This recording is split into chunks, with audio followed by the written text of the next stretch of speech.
ஓம்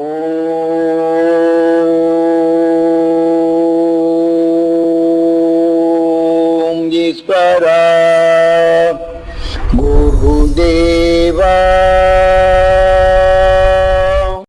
நீங்கள் எல்லாம் அரும் பெரும் ஞானியாக வேண்டும்.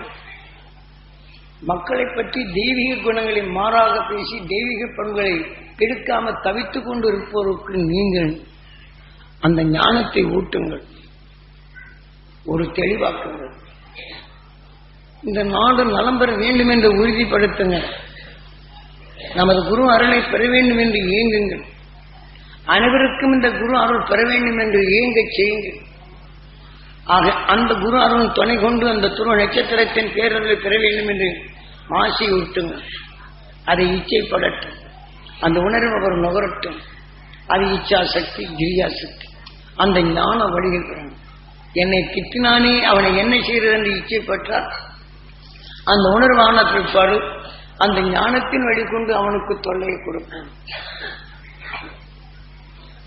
ஒருவன் நல்லதாக வேண்டும் என்று துருவ நட்சத்திரத்தின் பேரர்களை இச்சைப்பட்டு எடுத்து அவன் நல்லதாக வேண்டும் என அந்த ஞானத்தின் வழி நம்முடைய உணர்வுகள் உணர்ச்சியில் அங்கே இயக்கம்.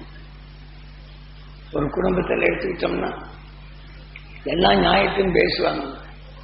கடைசியில பார்க்க பண்ணா அவங்க சுயநலத்தில் இருப்பாங்க.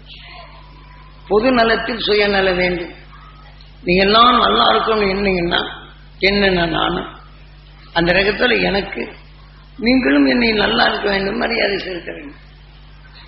என்னை நீங்க எல்லாம் மதிக்கிறீங்க அப்படின்னு சொல்லி போட்டு நாம் பெரியவன் அதிகாரம் பண்ணா எப்படி இருக்கும்? 4 பேரும் ஒன்னா சேர்த்து உணர்வும் வலுவாக நாம் இயக்கிறோம். நீங்க எல்லாம் நீங்க மதிக்கிறதுனால எல்லாரும் மதிக்க வருது. என்னை எல்லாரும் மதிக்கிறாங்க. நான் தலைகையில் இருந்துட்டு என்கிட்ட சக்தி இருக்குது அப்படின்னு சொன்னா இந்த சக்தி உங்ககிட்ட தான் நான் தர்றேன். என் குருநாதர் காட்டியதுதான். ஒவ்வொரு மனிதன் நிலத்தில் நல்ல வித்தை ஊன்றினால் அதை பருகும்போது நம்மளுக்கு அந்த சக்தி கிடைக்கின்றது. ஆகினால் நான் விளைவித்து இதே போல உங்களில் அருஞானத்தை விளைவித்து அந்த பேரன்பு கொண்ட நிலை எனக்குள் இருக்க போகும்போது எனக்கு சக்தி கூடுகின்றது. நீங்க அதே மாதிரி சக்தி கூட கூட்டிக் கொள்ள வேண்டும்.